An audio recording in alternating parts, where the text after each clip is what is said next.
What's up everyone, it's Dakota and welcome back to another Magic the Gathering video, and today we're here to talk about the Gruul aggro deck for the standard format. It has been the go-to aggro deck for a lot of players here in standard for quite a few formats actually, even through the Dimir midrange and Golgari midrange up until now where we have the Esper and Dimir self-bounce decks, and even the Domain deck starting to kind of rise in popularity. Players have opted for this aggro strategy as a way to kind of combat some of the slower decks of the format. But before we get into the Gruul aggro deck and we talk about why it's so good at attacking these slightly slower mid-range slash value decks of the standard format, if you're not already subscribed to the channel and you want to see more videos from me, where we talk mainly about the standard and modern format, as well as some other longer form videos, event breakdowns, so on and so forth. So if you're interested in any of that stuff, please consider subscribing and ring that notification bell so you know when future videos get posted. It's a free, easy way to support me and my content. And if you'd like to go even further, please consider leaving a like on the video and of course leaving a comment down below on what standard deck you would like to see featured in the future.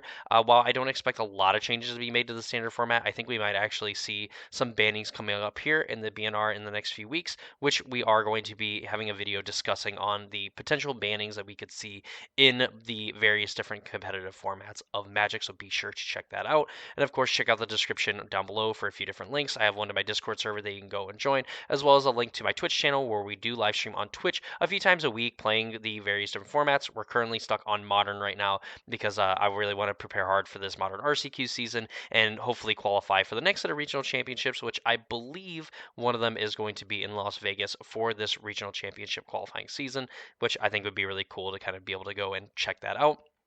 Lastly, go ahead and check out the sponsor of the channel, Manatraders, where Manatraders, if you use my code in the description down below, you get 5% off your monthly subscription, and you can go and rent decks such as the Gruul aggro deck and various others, and figure out what decks that you want to be playing for whatever regional championship season you are in. I think it's a very useful tool to kind of help with your playtesting and everything like that. I know me and my co-host Randy over on the Casual Spikes podcast, this is kind of how we end up testing for various different tournaments, whether it's the small RCQs or we prepare for the regional championships this way. So definitely go ahead and check them out. And without further ado, let's go ahead and talk about the Gruul aggro deck for standard. So we talked about this deck just kind of being the go-to for a lot of players, and really since Bloomborough, this deck has absolutely taken off, and the mouse package that people will call it is definitely not a flash in the pan. This has been honestly great across standard and even in the Pioneer format for quite a while here. So when people talk about the mass package, they're talking about the cards Heartfire Hero, Emberheart Challenger, and Manifold Mouse.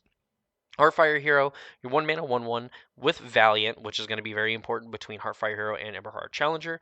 Whenever it becomes a target or a spell or ability you control for the first time each turn, you put a +1/+1 counter on Heartfire Hero. And whenever Heartfire Hero dies, it deals that damage equal to its power to each opponent. So you get around hexproof this way. The drawback is that it's when the creature dies, not when it leaves the battlefield. So if your opponent has something like Sheltered by Ghost or Anoint with Affliction, those kind of things, they're going to be able to get rid of the Heartfire Hero without actually taking any damage from it. But it does make combat pretty difficult, honestly, because Heartfire Hero ideally is going to grow every single turn and get even bigger to where now if your opponent has a destroy target creature spell, they're going to be punished very heavily by taking a lot of damage and more than likely also taking a lot of damage from Heartfire Hero just getting to attack and everything like that.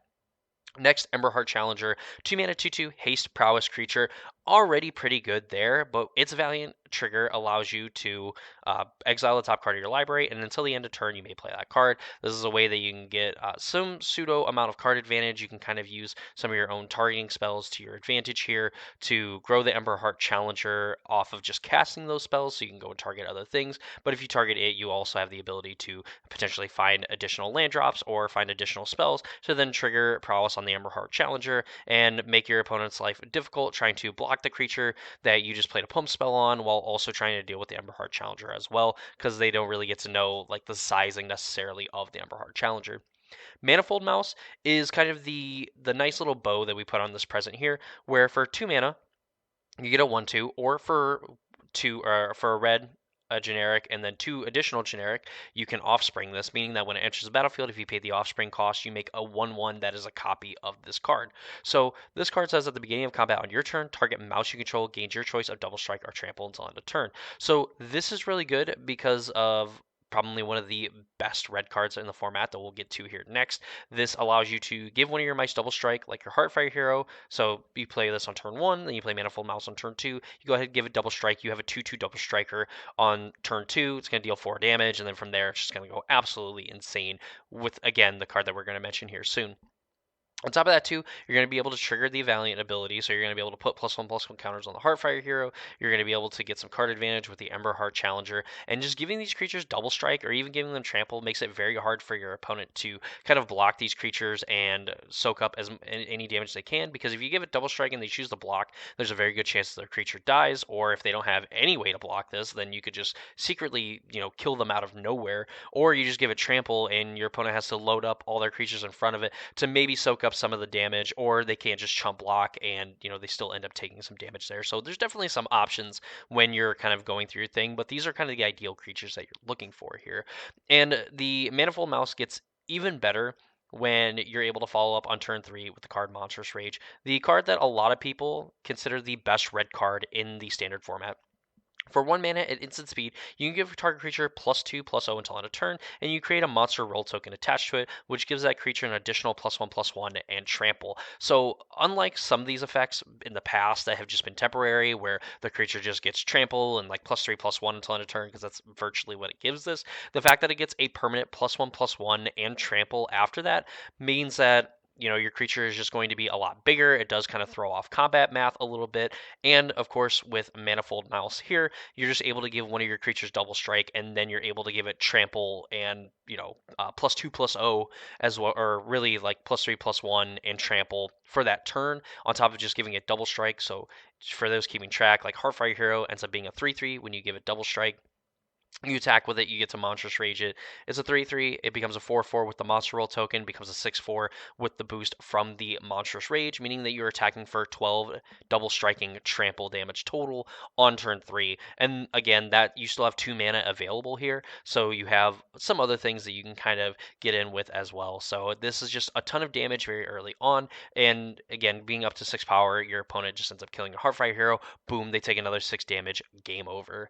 Of course, also getting to do the same thing with like an Ember Heart Challenger. You're able to play this, then target it, get some card advantage, give it double strike, whatever, and then Monstrous Rage it. It's going to be absolutely huge, double striking, trampling creature. So that's kind of I'll say the main game plan. You also have another interesting turn 2 play in Innkeeper's Talent, where the amount of damage you're going to do is not as explosive as Manifold Mouse plus Monstrous Rage, but getting to put +1/+1 counters on your creatures and permanent +1/+1 counters in a format where players are playing cards like Nowhere to Run and Grim Bauble from the self-bounce decks, that you can just kind of grow your creatures out of range with an Innkeeper's Talent to force them to either have very specific ones on like a very specific turn, to where now if they don't have it, well, your creature is now just grown out of range of one of these removal spells, and they're going to have to use it in conjunction with another combination of removal spells or blocking with creatures to be able to kill it. But then we have so much pump still in the deck that it might not even matter, honestly. And Innkeeper's Talent is secretly a very good card in this deck, only played at 2 copies because you are essentially a base red deck, but it has come up quite a bit. And in those longer games, you can, pay 1 green mana to level it up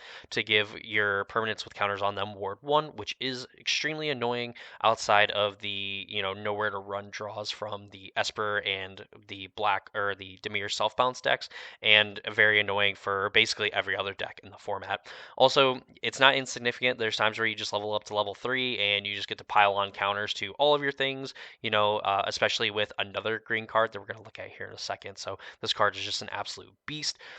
Some of the other creatures that we're looking to play, we have Hired Claw, which is a 1 mana 1/2. Whenever one or more lizards attacks, Hired Claw deals 1 damage to target opponent, and then you can pay 2 mana and put a +1/+1 counter on this if your opponent lost life this turn and only once. So you can attack with it, ping your opponent, and then you're actually able to activate the ability to make it a 2-power thing. This is kind of a nice thing to do if your opponent is kind of sitting back on mana and you don't want to necessarily throw a ton of resources onto the board. Maybe you want to try to draw out one of your opponent's, mass removal spells.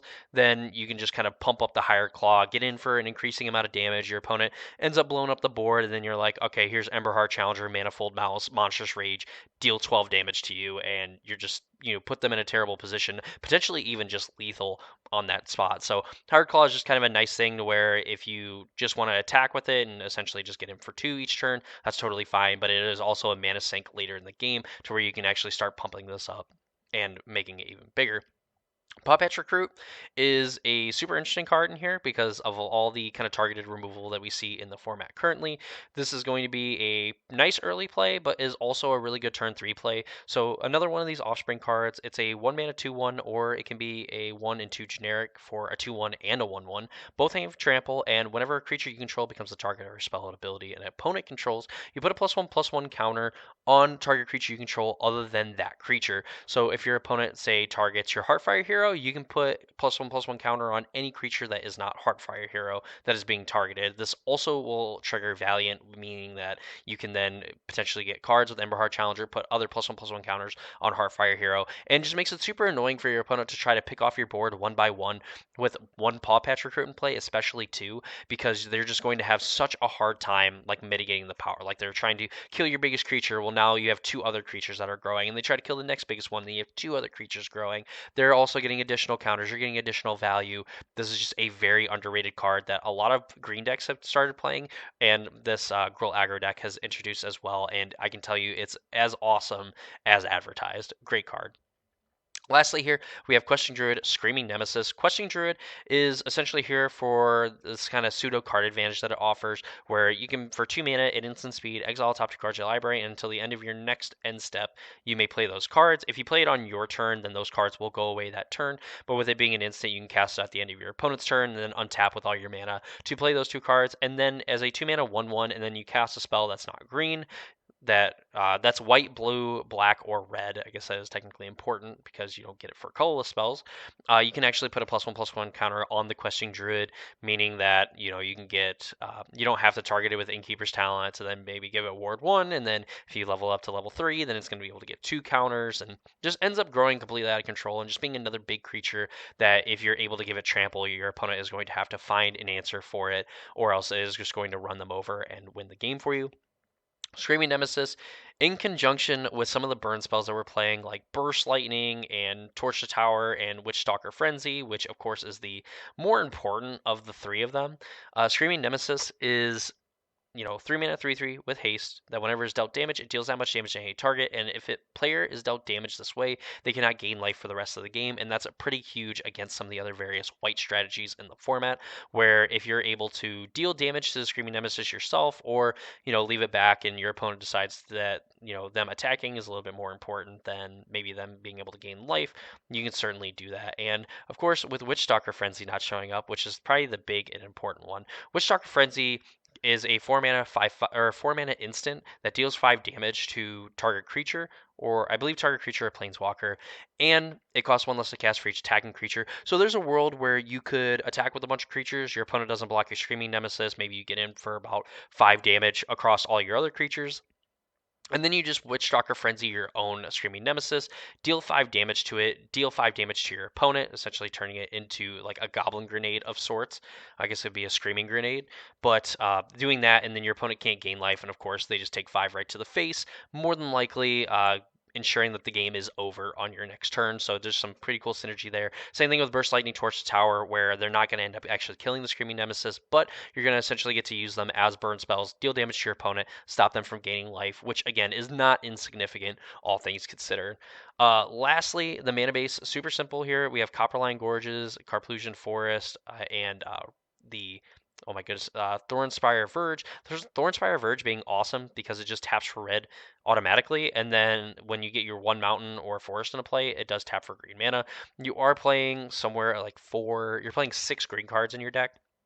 It's like 10% of your deck wants green. Your Copperline Gorges are going to untap on the early turns. Carplusian Forest is going to deal you damage, which is not insignificant, but it does happen. Restless Ridgeline, another card that comes into play tapped, which is a little unfortunate, but that's why it's here at 1 copy, and can even potentially trigger some of our Valiant triggers off of our own mice, which is pretty cool. Rockface Village, a very annoying card. It's only 2 of in the deck, but I swear you always end up drawing the 2 copies when you just have a fistful of like bird spells and removal, that sort of thing. But you can tap it for a colorless, you can tap it for a red to cast creature spells, and then you can pay a red, tap it, give a lizard, mouse, otter, or raccoon. You control +1/+0 and haste until end of turn. So this is a way that you can get kind of a hasty Heartfire hero or higher claw, get in some damage, potentially use some of that extra mana to cast some pump spells on your Heartfire hero or activate higher claw's ability. All really sweet and just makes all of your creatures, really most of your creatures, threats later on in the game when you just have extra mana lying around. Sideboard, Ghost Vacuum for the graveyard decks, Lithomantic Barrage, uncounterable. If you deal 1 damage to target creature or planeswalker, and it deals 5 if it's to a white or blue creature. You have another Paw Patch Recruit, Torch the Tower, and Obliterating Bolt in the sideboard, dealing 4 damage to target creature or planeswalker. And then if it would die, you exile it instead, which is pretty good against some of the other red decks. So if you are able to kill a Heartfire hero early, even though you are dealing damage to it, you are able to just exile it. Also, just another thing that you can kind of point at your own Screaming Nemesis to deal tons of damage to your opponent.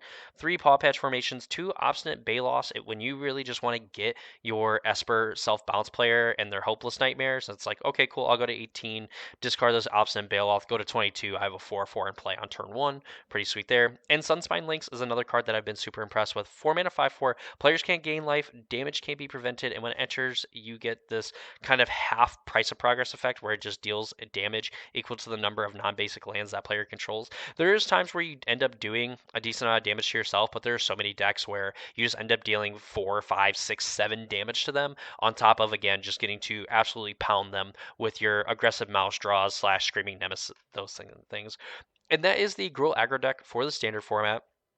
Overall, there's a lot to really like about this deck. I think that it's easily one of the fastest aggro decks you can play in the format, with the upside of being able to play a little bit longer of a game post-board if it needs to.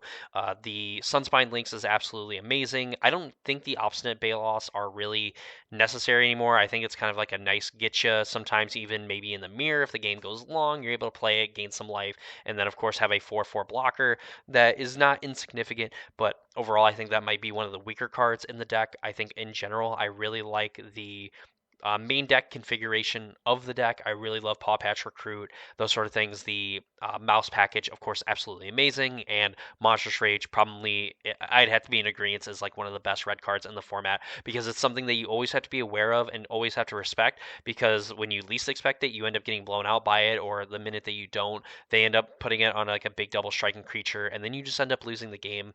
So definitely a card that is probably on the watch list for Wizards this coming up ban and restricted announcement.